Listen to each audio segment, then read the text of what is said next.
오늘 나누게 되는 내용은 챕터 2 의사도 포기한 류머티스, 면역질환, 근육, 혈관, 신경계통의 병 중에 헤우스 포인트가 되겠습니다. 헤우스 포인트, 생명이 살아나는 신호, 호전 반응.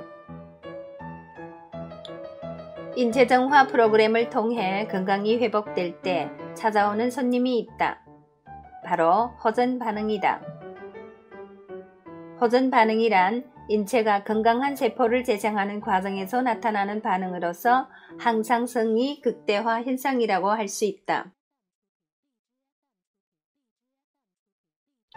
인체가 갖고 있는 항상성은 아주 놀라워서 아무리 비틀어도 자기 모습을 찾아가는 고무 인형과 같다. 비틀어진 기능을 자기 자리로 돌리는 과정에서 나타나는 기침, 가래, 콧물, 감기 몸살, 발열, 코피, 무기력증, 졸림, 통증, 요통, 두통, 이명, 안구종혈, 구토, 설사, 변비, 빈혈, 저림, 하혈, 출혈, 탈모, 더부룩함, 가스참, 가려움증, 피부 발진 등이 나타나는데 이것이 바로 호전 반응이다.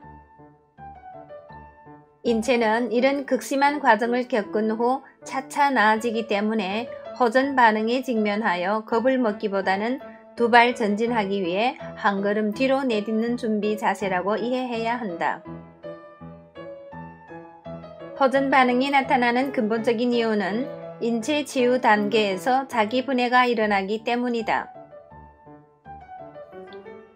외부로부터 영양이 공급되지 않으면 인체는 자기가 갖고 있는 찌꺼기들, 즉 죽은 세포, 병든 세포, 낡은 세포 등을 가져다 에너지원으로 쓰게 된다. 복합 발효 배양물을 통한 인체 정화의 목적 가운데 하나가 이런 자기 분해를 유도하는 것이다.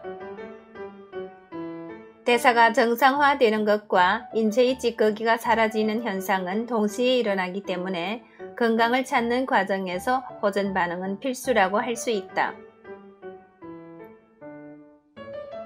인체 정화 과정은 대대적인 주택 수리 과정과 유사하다.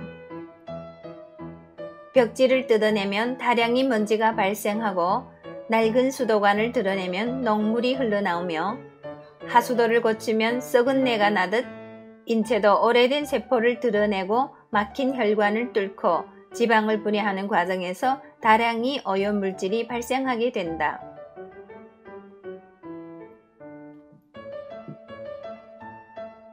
따라서 인체정화 과정 중에 혈액검사 등을 통해 간 수치, GOT, GPT, GTP 등 중성지방, 총 콜레스테롤 수치 등이 높아져 있는 것을 보고 놀라거나 걱정할 필요가 없으며 이러한 수치는 인체 정화 종료 2주 정도 후에는 자연스럽게 정상 범위로 자리 잡게 된다.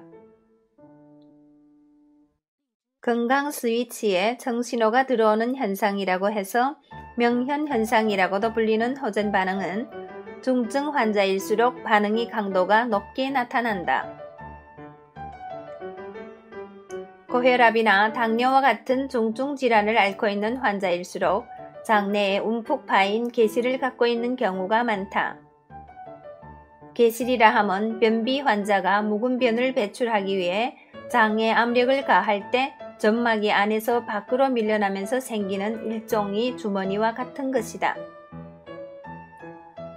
이곳에 숙변이 끼게 되면 장내 독소를 유발하게 되는데 이렇게 발생한 독소가 장벽을 뚫고 혈관으로 침투하여 각종 대사 질환을 불러일으키게 된다.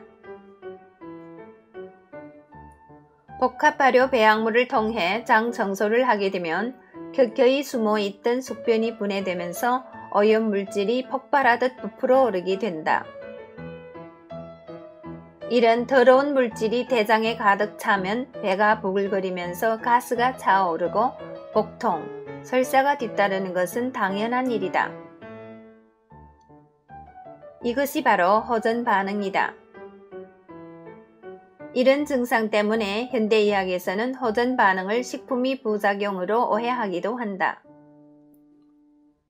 호전 반응은 절대 병이 아니며 몸이 정상을 찾아가는 생체 치유 과정이라고 할 수 있다.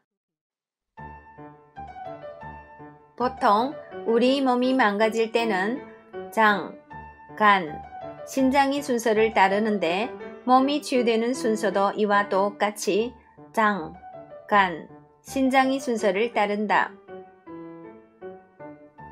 장이 건강을 되찾았다는 것은 다른 질환을 치유하기 위한 첫 번째 과정에 진입했다는 뜻이다.